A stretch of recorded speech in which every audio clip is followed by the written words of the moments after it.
So a couple of weeks ago on the program, we talked about Elizabeth Warren's financing plan for Medicare for All, and I think that you all know by now that I'm not too happy with it. I think that her head tax as a means of financing Medicare for All is incredibly regressive. I think that the best way to do it is through a 7.5% payroll tax, because if you're doing Medicare for All, then you have to do it right. You have to make sure that it's solvent. You have to make sure that we can fully fund it for generations to come. Because if it's not fully funded, then what's going to happen? Well, you're going to have to strip away benefits. There's going to be calls for privatization. And there's already going to be calls for privatization. So you have to basically construct a Medicare for All system that is fail-proof, right? It can't fail. But with Elizabeth Warren's plan, I don't think that she's worried so much about creating a robust healthcare system as she is about appeasing her critics. However, I can put that criticism aside and just accept that she still was seemingly at that point in time committed to single payer. Although now she released a Medicare for All transition plan that should once and for all put to rest this notion that she's serious about Medicare for All, because she's not serious about Medicare for All. Now, when I think about a transition plan for Medicare for All, I'm thinking about after it's already passed, once it's signed into law, what the implementation will look like. But what she rolls out here essentially is a roadmap as to how she's going to get Medicare for All passed. Now, she tweeted about this saying, "Today I'm sharing my plan to transition to Medicare for All in my first term. We will reverse Trump's sabotage of the ACA, lower drug prices, lower the Medicare age to 50, and create a true Medicare for All option and fully transition to Medicare for All. As president, I'll reverse Donald Trump's efforts to sabotage the Affordable Care Act and will protect people with pre-existing conditions. And in my first 100 days, I'll take executive and legislative action to reduce healthcare costs and improve coverage. First, I'll act immediately as president to lower the costs of critical drugs, including specific drugs that millions of Americans currently rely on, like insulin and EpiPens. And I'll crack down on corruption to rein in health insurers and drug companies. Next, in my first 100 days, I'll use the same process Mitch McConnell used to try and kill the ACA to bypass the filibuster and create a true Medicare for All option, more generous than one proposed by any other campaign, to begin the transition to Medicare for All. This Medicare for All option will be open to everyone and includes all the healthcare benefits of Medicare for All. It will be immediately free for nearly half of all Americans, including all children under 18 and anyone with income at or below 200% of the federal poverty level. I'll also let anyone over the age of 50 join the existing Medicare program, and I'll improve its benefits and reduce its costs for everyone. We will continue to move forward on healthcare throughout my term, including by investing $100 billion in new breakthrough medical research and by creating a new drug development institute at the NIH. And now, here's the kicker.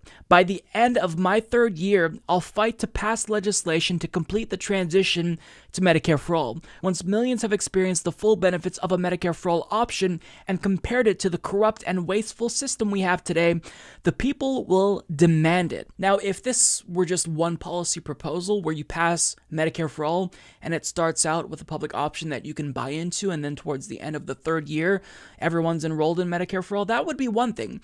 But what she's doing is she's taking the healthcare battle and she's dividing it. She's saying, first, we are going to prioritize a public option.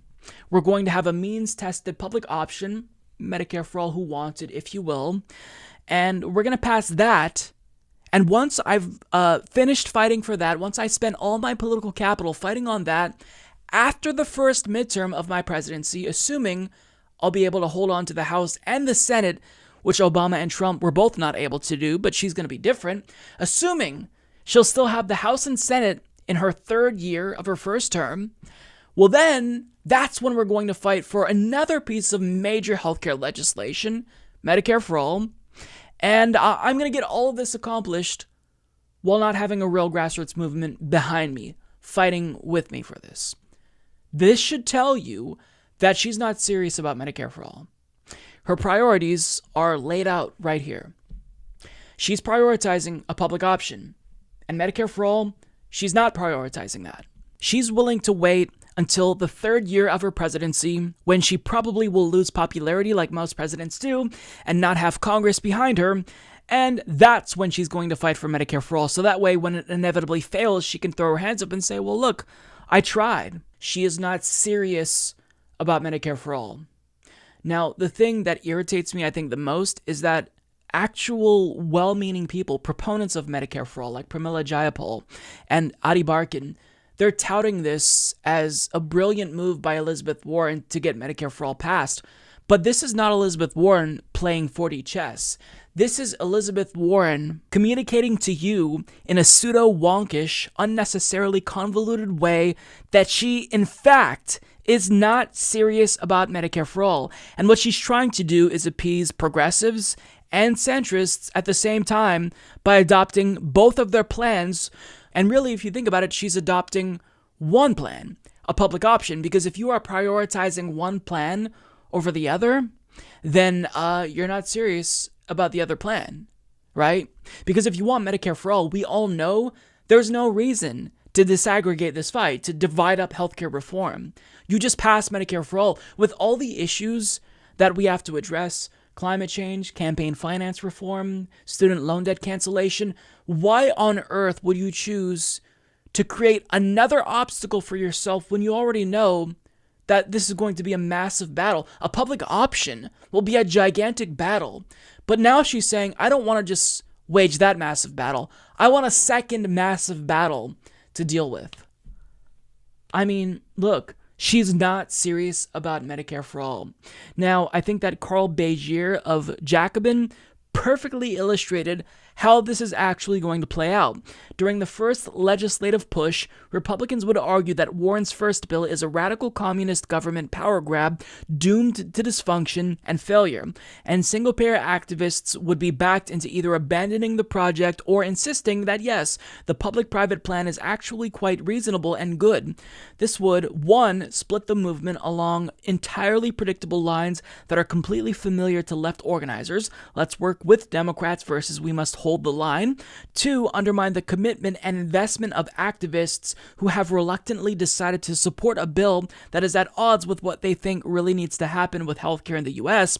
Three, center Warren's first plan as the reasonable compromise and the second plan as an unnecessarily radical instance of Democrats pressing their advantage. And four, exhaust everyone before picking the second fight. There is no way the fight for single payer would survive Warren's plan. It is practically tailor-made to divide, depress, marginalize, and exhaust any political will for single payer before we've even begun the final fight. That is exactly how this will play out. Now, the crux of Warren's argument is that the reason why it's going to be easier to pass Medicare for all in year 3 once we already established a public option is because once people get a taste of a government-run healthcare plan, well, they're going to demand it. But what do you think is the more likely scenario? Let's assume she's successful and she passes a public option in year 1. Do you think that Americans will just become complacent and want to move on to the next issue? Or do you think they'll still be energized to fight for Medicare for all? There's a lot of issues. Healthcare isn't the only thing people want her to focus on. I think that people would probably just settle for a public option and be temporarily satisfied with it and think, look, we got the public option. Let's move on to something else. We don't need to wage this Medicare for all battle right now. Although 10 years later, once she fails to deliver Medicare for all after getting a public option, well, the public option will inevitably fail because it will become overburdened and underfunded. And when we start talking about healthcare reform again, centrists and Republicans will point to Elizabeth Warren's public option as proof that government-run healthcare just doesn't work. And then actually codifying Medicare for all into law will be that much more difficult to achieve. So what she's trying to do, cleverly so I think, is she's hiding the fact that she's triangulating by cloaking her plan in technocratic language. But when you remove all the fluff away, what remains is the fact that she's not prioritizing Medicare for all. She's prioritizing a public option. She's telling you, Medicare for all is not a priority for me. A public option is. Now, the real tell is what Wall Street thinks about this plan. And as Doug Henwood of Jacobin explains, Wall Street doesn't believe Elizabeth Warren is serious about Medicare for all. And he asks, is Elizabeth Warren's Medicare for All phase-in plan a shrewd, realistic, tactical move to win a public health system, or a bait and switch to play to Medicare for All's popularity without actually fighting for it? Wall Street thinks it's the latter. Now, he goes on to explain how a report from Barclays analyst Stephen Valiquette views her plan as a significant change in tone, and he writes, healthcare stocks rallied on the release of Warren's plan, meaning that Wall Street, which isn't always right but does have some skill in decoding political bullshit, sees her plan as political bullshit. Additionally, Barclays estimates a Warren-style buy-in would boost Humana's earnings per share, EPS, by 50 cents. That's not a massive windfall given current EPS of just under $19, but it is a step in the wrong direction, since companies like Humana need to be put out of business as a serious Medicare for All plan would do. So Wall Street, who has the most to lose from a single-payer system, isn't worried about Elizabeth Warren. That should tell you a lot. That should tell you everything you need to know. Because candidates who support a public option, they're doing it because they want to make sure that we can keep that private insurance system intact. Which means that you don't believe that healthcare should be about the delivery of healthcare. You think that there should be a profit motive, which means that you're not serious about the decommodification of healthcare. Now, I want to share another argument. This is from Ryan Cooper of The Week, who explains how it's really important to not compromise before negotiations even begin. He writes, instead of worrying about the McKinsey mayor, Warren ought to worry more about alienating Sanders supporters and dedicated healthcare activists who have sunk enormous political capital into Medicare for All as a rallying point and have been repeatedly betrayed by the Democratic establishment. It may be necessary to accept half a loaf in the negotiation stage, but only then, and only because moderates wouldn't accept anything better. Retreat and hesitation before a single primary election has been held signals a lack of commitment. Warren should have stuck to her guns, but she didn't. She didn't stick to her guns. But someone who is going to stick to their guns is Bernie Sanders, who tweeted this out after she released her so-called transition plan to Medicare for All. In my first week as president, we will introduce Medicare for All legislation. And there you have it. If you support Medicare for All, then you pass Medicare for All. You don't pass a public option first, you pass Medicare for All. There's no path to Medicare for All other than passing it and signing it into law. Bernie Sanders stands alone here in being the only candidate who actually wants to fully decommodify healthcare in the United States of America. So the false equivalencies between Elizabeth Warren and Bernie Sanders need to stop. He's the one candidate who is serious about Medicare for All. She can support it in rhetoric. She can be a phenomenal ally on the debate stage when she's teaming up with Bernie Sanders to argue about single payer versus, a multi-payer system with centrists. But let's be real. Elizabeth Warren is not serious about Medicare for All. And in the event she becomes president, I don't believe we are going to get Medicare for All. I would be surprised if she even fought for Medicare for All.